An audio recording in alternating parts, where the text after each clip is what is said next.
Première épître de Paul aux Corinthiens, chapitre 14, verset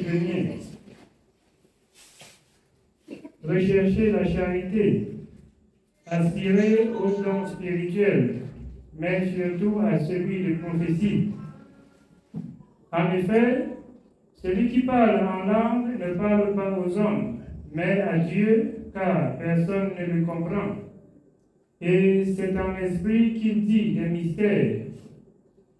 Celui qui prophétise, au contraire, parle aux hommes, les édifie, les exhorte, les console. Celui qui parle en langue s'édifie lui-même. Celui qui prophétise édifie l'Église. Je désire que vous parliez tous en langue, mais encore plus que vous prophétisiez. Celui qui prophétise est plus grand que celui qui parle en langue, à moins que ce dernier interprète pour que l'Église en reçoive de l'édification. Et maintenant, frères, de quelle utilité vous serais-je si je venais à vous parlant en langue, et si je ne vous parlais pas par révélation, ou par connaissance, ou par prophétie, ou par doctrine? Si les objets inanimés qui rendent un son, comme une flûte ou une harpe, ne rendent pas des sons distincts, comment reconnaîtra-t-on ce qui est joué sur la flûte ou sur la harpe? Amen. L'apôtre, il dit, c'est de la part du Seigneur qu'il désire que nous tous nous parlons en langue. Celui qui parle en langue, il s'édifie lui-même. Or, la prophétie, pour celui qui prophétise, il édifie le peuple de Dieu. Ici, il désire que tous parlent en langue. Il parle des objets qui rendent le son. Pour qu'on connaisse que la guitare, si ça joue le makossa, ça donne le son du makossa. C'est pas ça? Pour qu'on connaisse que les tambours si donnent la même cadence sur ce qu'on chante, il faut que celui qui joue écoute ce qu'on chante et il joue et il prend le même rythme. C'est pas ça? Alors, je nous exhorte, nous qui avons reçu la grâce de recevoir le Saint-Esprit. Lorsque vous parlez, vous deviez prier Dieu qui vous donne de parler distinctement. Alors, si vous savez que, comme des instruments donnent le son, qui combine avec ce qui chante, vous deviez de même parler en donnant votre attention de comprendre ce que vous êtes en train de dire. Si vous êtes assez posé et que vous ne parlez pas comme j'entends les gens dans les religions, chaque ils chantent, ils font comment? On raconte des choses. Le parler en langue, elle doit être distinctement parlé. Même si vous ne comprenez pas, vous priez par la suite, comme il va dire, que le Seigneur vous accorde le don d'interpréter. Mais je vous exhorte ce soir que pour interpréter d'abord, il faut parler premièrement distinctement. Il faut avoir un langage distinct qui prononce des mots, mot à mot. Là, le Seigneur ouvre votre entendement, vous allez comprendre. Vous allez comprendre. Même ceux qui parlent le chinois et l'arabe, ça donne un son comme distinct. Sinon, on ne devrait pas connaître que ceci c'est l'arabe, ceci c'est le chinois. C'est pas ça? On distingue. Dieu nous exhorte parce que d'autres vont faire le bra bra bra bra bra. Je parle déjà en langue. C'est pas tout. Lorsque vous avez reçu le Saint-Esprit, c'est le début de l'école. Vous deviez apprendre à le comprendre et à l'utiliser pour que ce soit propre à votre vie et à l'enseignement, à ceux qui sont autour de vous. L'apôtre Paul dit, s'il venait à nous parler en langue, c'est vrai, je vous dis, comme il va dire ici, si 2 ou 3 pas que d'autres interprètent. S'il n'y a pas d'interprète, comme c'était. S'il venait, dites-vous que si je prêche comme ça en langue et qu'il y a un nouveau converti qui est là-dedans, mais il va dire que je suis entré dans une sorcellerie. C'est pas ça.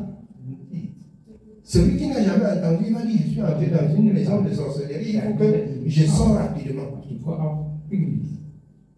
Il faut que je sorte rapidement. Or, si nous nous habituons même s'il y a un nouveau, à parler distinctement et à reprendre mot à mot à l'interprétation, ça va édifier et quelqu'un peut l'enseigner là-dessus. Amen. Oui, bien aimé. On continue. Nous continuons au verset 8. Et si la trompette rend un son confus qui se préparera au combat, de même vous, si par la langue vous ne donnez pas une parole distincte, comment saura-t-on ce que vous dites, car vous parlerez en l'air? Si vous ne donnez pas une parole distincte, comment saura-t-on ce que vous dites? Donc il faut passer de vigilance, être posé. Lorsque vous recevez le Saint-Esprit, c'est vrai, c'est un corps étrange, et en même temps, ce que vous ne vous attendez pas, ce que vous n'avez pas encore vécu, ça va vous surprendre. Et il faut savoir écouter et recevoir des enseignements pour l'utiliser. Sinon, ça va devenir pour vous un problème. Amen. Oui, bien aimé. On continue. Quelque nombreuses que puissent être dans le monde les diverses langues, il n'en est aucune qui ne soit une langue intelligible. Si donc je ne connais pas le sens de la langue, je serai un barbare pour celui qui parle, et celui qui parle sera un barbare pour moi. De même vous, puisque vous aspirez aux dons spirituels, que ce soit pour l'édification de l'Église, que vous cherchiez à en posséder abondamment. Donc que le Seigneur nous accorde la grâce. On comprend que c'est quelque chose qui doit être utile pour l'enseignement, pour le peuple de Dieu, pour édifier, pour enseigner, pour exhorter, pour communiquer. Ce n'est pas pour le monde. Et ce n'est pas un jeu. Donc, que le Seigneur nous accorde la grâce que nous utilisons comme il se doit, comme Dieu veut, et pour servir le Seigneur qui nous a appelés dans sa maison, comme il nous enseigne. Amen. On continue. Nous sommes au verset 13.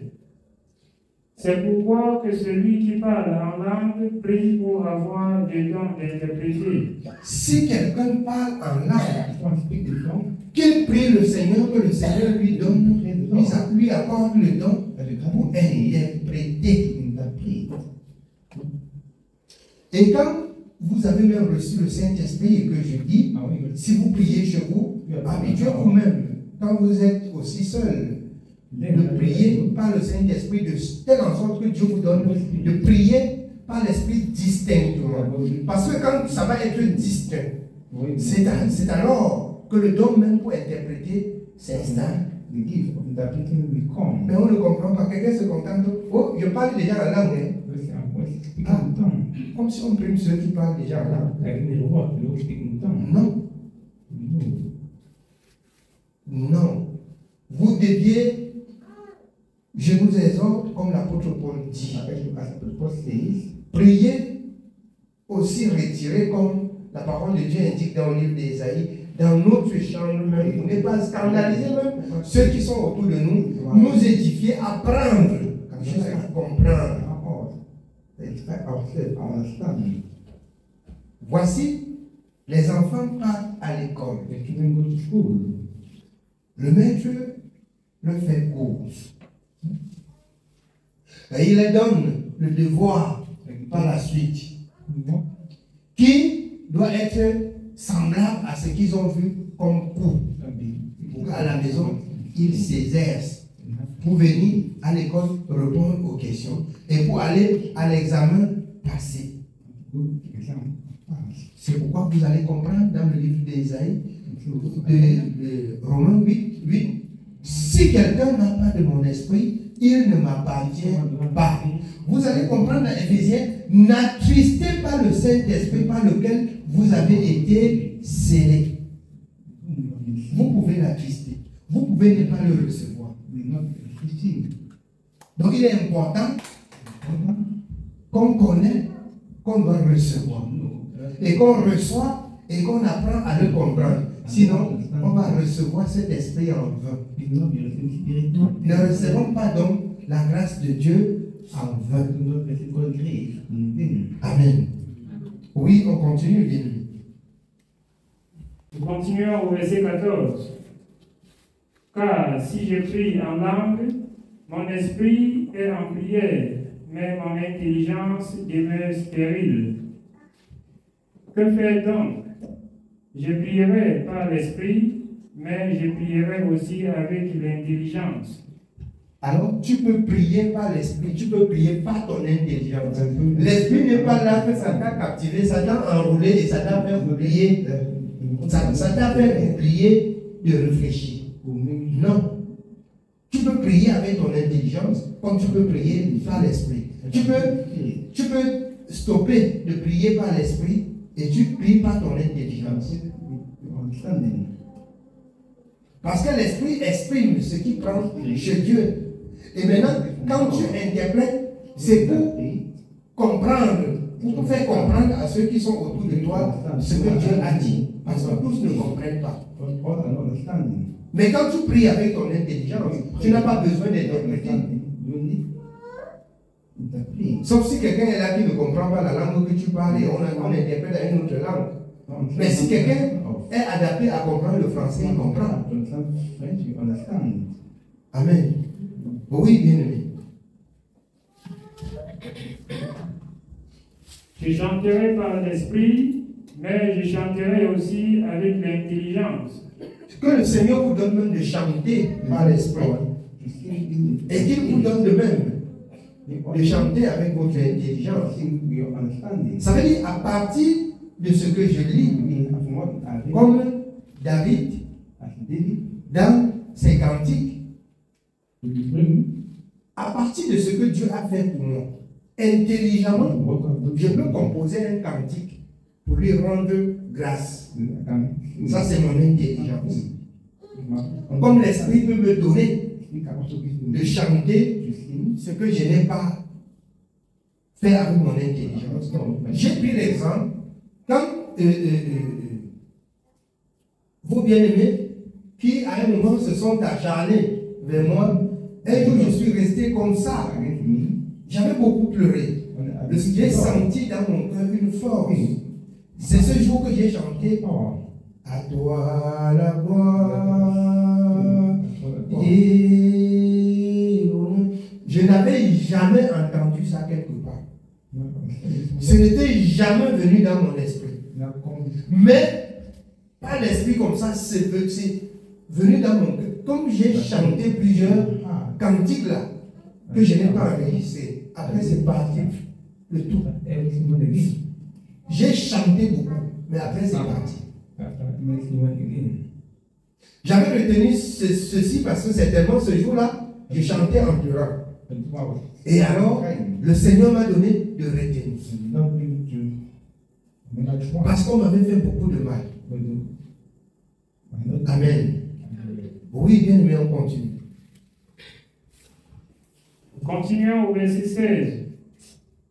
Autrement, si tu rends grâce par l'esprit, comment celui qui est dans les rangs de l'homme du peuple répondra-t-il Amen à ton action de grâce, puisqu'il ne sait pas ce que tu dis? Tu rends, il est vrai, d'excellentes actions de grâce, mais l'autre n'est pas édifié. Je rends grâce à Dieu de ce que je parle en langue plus que vous tous. Mais dans l'Église, j'aime mieux dire 5 paroles avec mon intelligence afin d'instruire aussi les autres que 10 000 paroles en langue. Amen. si pendant que je prie ici devant, bien même il y a quelques fois que ça me donne de parler avec en langue, mais je reprends, même si je chantais, même si je rendais grâce à Dieu, je reprends par la suite en français que chacun comprend. Comment je rends grâce à Dieu. Et si je venais à rendre grâce, toujours en langue, sans interpréter, sans que personne ne comprenne, ça ne servira à rien pour ceux qui aiment. Amen. On continue. Nous sommes au verset 20. Frères, ne soyez pas des enfants sous le rapport du jugement, mais pour la malice, soyez enfants, et à l'égard du jugement, soyez des hommes faits. Il est écrit dans la loi, c'est par des hommes d'une autre langue et par des lèvres d'étrangers que je parlerai à ce peuple, et ils ne m'écouteront pas même ainsi, dit le Seigneur. Par conséquent, les langues sont un signe, non pour les croyants, mais pour les non-croyants. La prophétie, au contraire, est un signe, non pour les non-croyants, mais pour les croyants. Si donc, dans une assemblée de l'Église entière, tous parlent en langue, et qu'ils surviennent des hommes du peuple ou des non-croyants, ne diront-ils pas que vous êtes fous? Mais si tous prophétisent et qu'ils surviennent quelques non-croyants ou un homme du peuple, il est convaincu par tous et il est jugé par tous. Les secrets de son cœur sont dévoilés de telle sorte que, tombant sur sa face, il adorera Dieu et publiera que Dieu est réellement au milieu de vous. Amen. Qui peut comprendre au juste ce que ça veut dire? La parole, si, c'est la prophétie. Amen. Le secret du cœur qui est dévoilé, c'est quoi? C'est que tu fais quelque chose. Tu dis, je vais voir si Dieu là va parler aujourd'hui. Et tu arrives, l'homme de Dieu prend. Voilà la prophétie. Ce n'est pas ce qu'on fait. Ainsi parle l'Éternel jusqu'à mon vie. Il prend la parole de Dieu. Il met ton cœur à nu. Et si tu résistes même, tu peux tomber et mourir. Parce que Dieu parle. Vous attendez? Entendre Dieu sur la dimension des hommes qui pousse et qui dit, ainsi parle l'Éternel, je suis le prophète de l'Éternel, je suis ceci. Ça, ce sont des racontages. Un prophète de l'Éternel, un homme de l'Éternel, un homme qui sait Dieu. C'est que tu arrives devant le Seigneur, à l'assemblée du Seigneur, les secrets de ton cœur là, il met à nu. Il met à nu. Il te dit ce que tu penses. Il te dit ce que tu as fait. Il met à nu. Que tu parles ou que tu ne parles pas, tu dois sentir dans ton cœur. Amen. Oui, bien aimé, on continue. Nous sommes au verset 26. Que faire donc, frères, lorsque vous vous assemblez, les uns ou les autres parmi vous ont-ils un cantique, une instruction, une révélation, une langue, une interprétation, que tout se fasse pour l'édification? En est-il qui parle en langue, que deux ou trois au plus parlent, chacun à son tour, et que quelqu'un interprète? S'il n'y a point d'interprète, qu'on se taise dans l'Église et qu'on parle à soi-même et à Dieu. Amen. Si tu parles jusqu'à ce que les gens entendent, il faut qu'on interprète, ou soit toi-même tu interprètes si tu comprends. S'il n'y a pas d'interprète, si tu continues à parler, on n'interprète pas, que tu te taises. Et que tu parles dans ton cœur pour toi-même. c'est parce que c'est bien pour toi, ça libère ton cœur. Amen. Oui, bien aimé. Nous sommes au verset 29. Pour ce qui est des prophètes, que 2 ou 3 parlent et que les autres jugent. Et si un autre qui est assis a une révélation, que le premier se taise. Car vous pouvez tous prophétiser successivement afin que tous soient instruits et que tous soient exhortés. Amen. Vous comprenez pourquoi à chaque exhortation, je dis si quelqu'un a une parole de connaissance, en dehors des femmes qui doivent se taire en assemblée, qu'ils parlent, afin que ça ne devienne pas l'église d'un homme qui impose ce que les fidèles doivent faire et dire, et que tu veux ouvrir la bouche, on te ferme la bouche. Amen. Oui, bien, on continue. Les esprits des prophètes sont soumis aux prophètes. Car Dieu n'est pas un Dieu de désordre, mais de paix.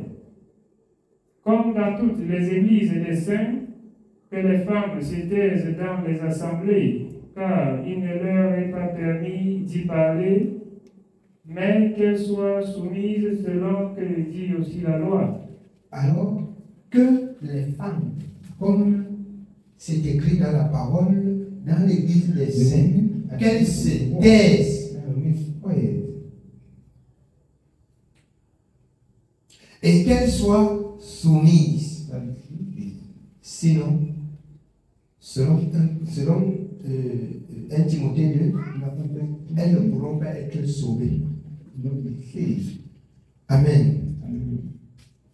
C'est pour cette raison que je vous exhorte, quand vous voulez me rendre témoignage, la grâce que Dieu vous accorde même de rendre témoignage, vous voulez prendre des passages des Écritures que vous avez dit en haut, vous avez dit pour prendre ça à l'église. Quand je dis, je vous rappelle même ça, c'est avoir pitié de vous. Pour que vous ne tombez pas.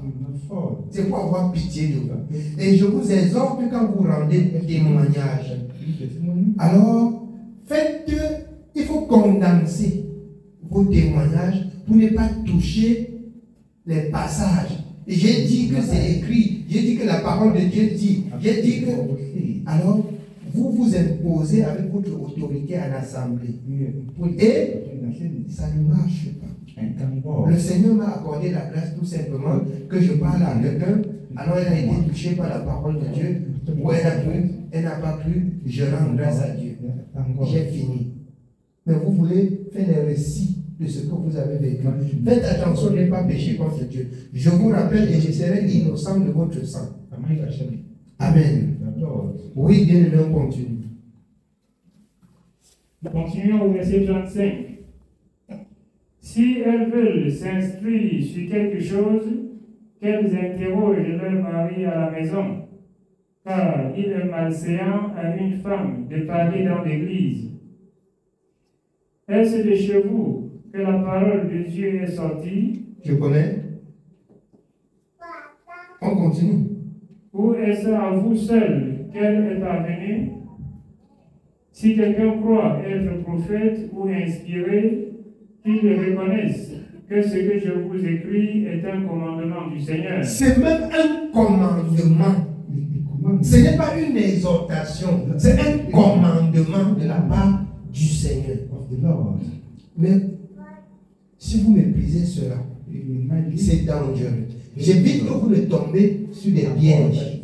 Mais apparemment, vous pouvez voir un serviteur qui est exigeant, il ne veut pas que les gens parlent. Les gens veulent être dégagés. Chacun veut parler. Ah, je vous ai dit ce qui est écrit. Et je m'arrête sur ce qui est écrit. Amen. Oui, bien aimé, on continue. Et si quelqu'un l'ignore, qu'il l'ignore. Si quelqu'un l'ignore, qu'il l'ignore. Ça veut dire que la personne ne veut pas servir Dieu. Oui.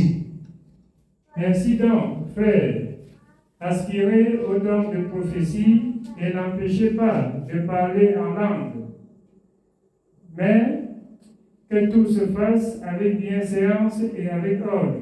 que tout se passe comme vous avez entendu, avec bienséance et ordre. Il faut qu'il y ait de l'ordre dans la maison de Dieu. La moindre négligence n'est pas bon. Un peu de levain fait lever toute la pâte. Amen. Oui, bien aimé. Que Dieu soit béni. Je pense que, en ce qui concerne le Saint-Esprit et les dons spirituels, nous avons appris quelque chose ce soir. Déjà que ce n'est pas nouveau. Et vous avez plusieurs fois entendu. Donc, j'ai toujours fait les détails dans l'exhortation comme aujourd'hui. Amen. Que le Seigneur nous bénisse. Je ne vais pas beaucoup vous retenir.